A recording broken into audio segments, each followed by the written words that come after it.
راغلل روجا مسلمانو تیاریو کړی دا جنتی میاش د پاکی ډیر عاجزیو کړی دلته اتا ده موږ دلته د ستامي کې د مرزان سره راغلي په یوازاني او د اتا خیري پرسټ د مننه کو چې دلته راغلي د مریضانو په یوازان سره کومک کوي د جهنم د اور د نجات عشره ده یا الله ټول مسلمانانو ته په دې عشره کې د جهنم نه نجات ورکړي راغلل روجا مسلمانو تیاریو کړی دا جنتی میاش د پاکی ډیر عاجزیو کړی راغلل روجا پکې ډیر عبادت کړی. السلام علیکم ورحمت الله وبرکاتو. 22 رمضان او د عطا خیریه بنسټ کارکونکي نو راځئ د دوی خدمت وګورئ. الله دې په خپل دربار کې دا خدمت قبول کړه. دا فانی دنیا د تیارې د قیامت کړی شپه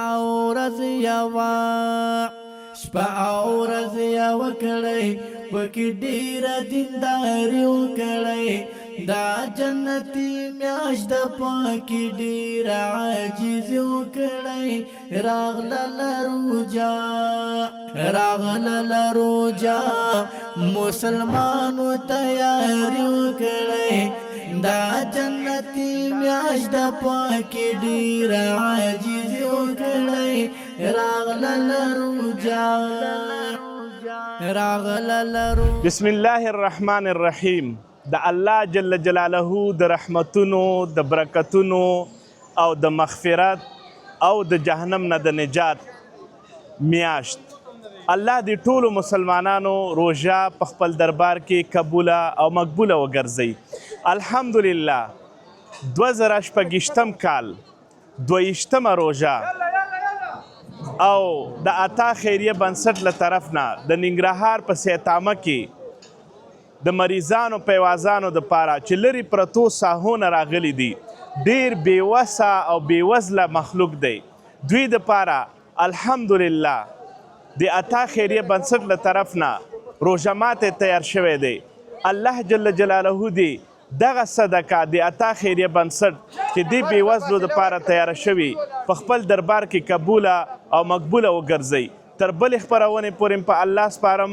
السلام علیکم ورحمت الله وبرکاتو. موږ دلته د ستامي کې د مرزان سره راغلي په یوازاني او د اتا خیري پرسټ د مننه کو چې دلته راغلي د مریضانو په یوازان سره کومک کوي او د روژه ماتې تیاری کړی دی. د دې نه ډېره مننه کوو، ډېر خوشحاله یو، ډېر کومک د مریضانو سره کوي. موږ د دې ستامي کې مریضان لرو ټول پیوازي او دا د ټولو خلکو له صدقه ورکوي نو الله دې ول اجر ورکړي په دې دنیا او په هغې څومره همکاران چې دي دوله دې هم الله پاک اجر ورکړي آمین. د موږ ټولو سره او انشاءالله دې کې اجر شته الله به اجر ورکوي. السلام علیکم ورحمت الله وبرکاتہ. 22 روژه ماته الحمدلله د عطا خیریه بنسټ خوښ او خوشحاله دی چې د خپلو هیوادوالو خدمت کوي.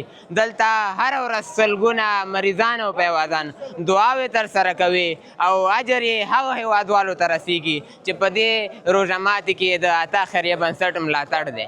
سره جوړه دی او نه جلیز دی او دغه دی دلته دی اتا دی د دوه سړي د اولو دی وخلق په خوده چې پاکی ډېر نعمتونه دي خپلو ګناهونو.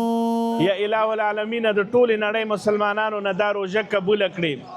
یا الله دغه 22 رمضان اله العالمین د ټولې نړۍ مسلمانانو نه قبول کړي او دغه 22 روژه ماتې تیاری چې د عطا خیریه بنسټ له طرف نه شوی دی الله دې په خپل دربار کې قبول او مقبول وګرځوي. یا الله العالمین د ټولې نړۍ مسلمانانو مشکلات حل کړي. الله که څومره مسلمانان قرضداران یې الله د قرض اخلاص کړي.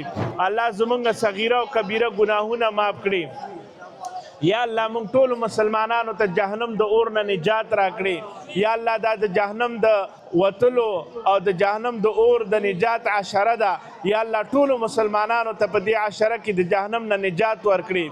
یا الله دې حاضره جمع کې چې څومره رونه او څو مشکلات لري الله دنیا او د آخرت مشکلات حل کړي. یا الله ټولو مسلمانانو دنیا او آخرت ښایسته کړي.